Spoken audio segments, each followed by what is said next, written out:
CM Revanth Reddy గారి చేతుల మీదుగా బెస్ట్ యాక్టర్ అవార్డు తీసుకోబోతున్న అల్లు అర్జున్ గారు. మ్యాటర్లోకి వెళ్ళిపోతే వెల్కమ్ టు అవర్ ఛానల్. నేను మీ విష్ణు చరణ్. 14 సంవత్సరాల తర్వాత తెలంగాణలో అయితే సినీ అవార్డ్స్ సంబరాలు అయితే మొదలవుతున్నాయి. ప్రముఖ కవి గద్దర్ గారి పేరు మీద అయితే ఈ అవార్డ్స్ ఇవ్వాలని అయితే తెలంగాణ గవర్నమెంట్ అయితే డిసైడ్ చేసింది. సినీ అవార్డ్స్ లిస్ట్ ని కమిటీ చైర్మన్ జయసుధ గారు అయితే ప్రకటించారు. ఉత్తమ తెలుగు చలనచిత్రాలకి అవార్డ్స్ ఇవ్వాలని అయితే సీఎం రేవంత్ రెడ్డి గారు అయితే ఇంతకు ముందే ఆదేశించారు. ఈ అవార్డ్స్ ఇవ్వడంలో ఎలాంటి ఒత్తిళ్లు ప్రలోభాలకు పాల్గొకుండా పారదర్శకంగా అయితే ఈ అవార్డ్స్ ఎంపిక చేసినట్టు జయసుధ గారు అయితే చెప్పారు. ఈ అవార్డ్స్ ఇవ్వడం తమకు బూస్ట్ ఇచ్చిందని, అలాగే గవర్నమెంట్ చాలా ఫ్రీడమ్ ఇచ్చిందని ఈ అవార్డ్స్ ఇవ్వడంలో అని జయసుధ గారు అయితే చెప్పారు. జూన్ 14, 2025 అయితే ఈ అవార్డ్స్ అయితే ప్రదానం చేస్తారు. 2024లో రిలీజ్ అయిన సినిమాలు, యాక్టర్స్లో ద బెస్ట్ చాలా ఉన్నాయి. వాటిలన్నింటిలో the best of the best తీసుకొని అయితే అవార్డ్స్ అయితే ఇస్తున్నట్టయితే జయసుధ గారు ప్రకటించారు. ఇప్పుడైతే ఆ లిస్ట్ మొత్తం ఒకసారి చూద్దాం. గద్దర్ అవార్డ్స్ 2024 లిస్ట్ ఇదే. ఉత్తమ చిత్రం కల్కి, ప్రభాస్ గారు నడిచిన మూవీ. ఉత్తమ రెండవ చిత్రం పొట్టేల్. ఉత్తమ మూడవ చిత్రం లక్కీ భాస్కర్. ఉత్తమ నటుడు అల్లు అర్జున్, పుష్ప 2. ఉత్తమ నటి నివేద థామస్, మూవీ నేమ్ 35, చిన్న కథ కాదు. ఉత్తమ డైరెక్టర్ నాగశ్విన్, కల్కి.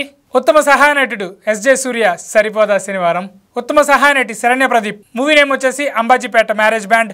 ఉత్తమ హాస్య నటుడు ఈ కేటగిరీ నుంచి ఇద్దరు సెలెక్ట్ అయ్యారు, సత్య గారు అలాగే వెన్నెల కిషోర్ గారు. మూవీ వచ్చేసి మత్తు వదలరా. ఉత్తమ సంగీత దర్శకుడు భీమ్స్, మూవీ నేమ్ వచ్చేసి రజాకర్. ఉత్తమ story writer Shiva Paladugu.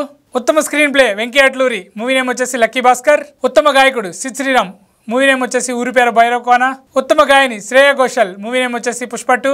Special jury award Dulquer Salmaan, movie name వచ్చేసి Lucky Bhaskar. Special jury award Ananya Nagalla, movie name వచ్చేసి Pottel. Best debut film director Yaduvamsi, movie name వచ్చేసి కమిటీ కుర్రాళ్ళు. ఉత్తమ బాలల చిత్రం 35, చిన్న కథ కాదు. బెస్ట్ ఎన్విరాన్మెంట్ హెరిటేజ్ హిస్టరీ విభాగం రజాకర్. నేషనల్ ఇంటిగ్రిటీ కమిటీ కుర్రాళ్ళు. ఇది గైస్ లిస్ట్. ఈ మూవీస్ అన్ని 2024 మూవీస్ సంబంధించి 2014 నుంచి 2023 వరకు వచ్చిన సినిమాలకు కూడా త్వరలో అయితే అవార్డ్స్ ప్రకటిస్తామని జయసుధ గారు అయితే ప్రకటించారు. సో ఇది గైస్ లిస్ట్. ఇలాంటి వీడియోస్ కోసం మన ఛానల్ ఇప్పుడే సబ్స్క్రైబ్ చేసుకుని వీడియో అయితే లైక్ చేయండి. సో ఇది గైస్ లిస్ట్. సో మీ ఫేవరెట్ యాక్టర్కి అవార్డు వచ్చిందా? మీ ఫేవరెట్ మూవీకి అవార్డ్స్ వచ్చిందా? ఏదైనా మూవీ మిస్ అయిందా? సో కామెంట్లో అయితే తెలియజేయండి. వీడియో లైక్ చేసి మీ ఫ్రెండ్స్కి అయితే షేర్ చేయండి. ఛానల్ ఇప్పుడే సబ్స్క్రైబ్ చేసుకోండి. ఉంటాను, బాయ్, థ్యాంక్స్.